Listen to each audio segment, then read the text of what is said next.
Welcome to our channel. Today we how to authenticate with LinkedIn for job applications, complete guide step by step clearly.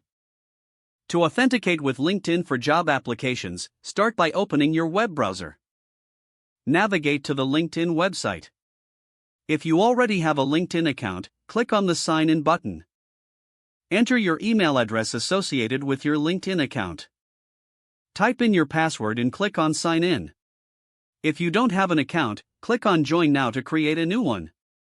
Fill in the required fields, including your name, email, and password.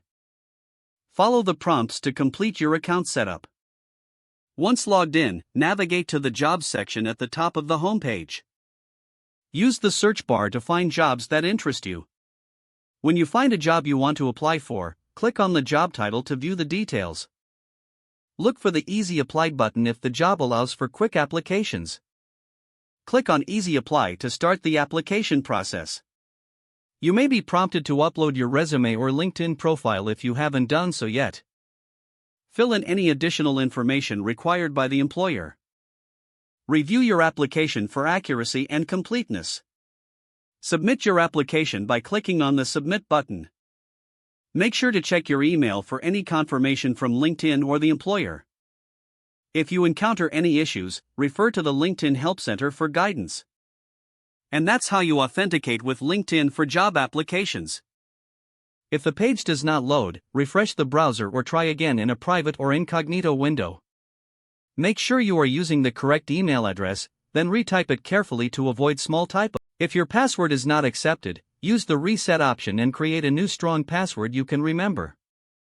Check your spam folder for verification or security emails, then complete any requested confirmation steps.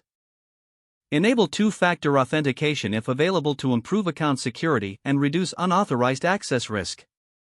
After signing in, review your profile details so your contact information and settings are accurate and current. If you see an error message, note it down and try again after restarting your device and internet connection. Log out when you finish, especially on shared devices, to keep your account and payment information secure. If the page does not load, refresh the browser or try again in a private or incognito window. Don't forget to like this video and subscribe to our channel for more step-by-step tech guides.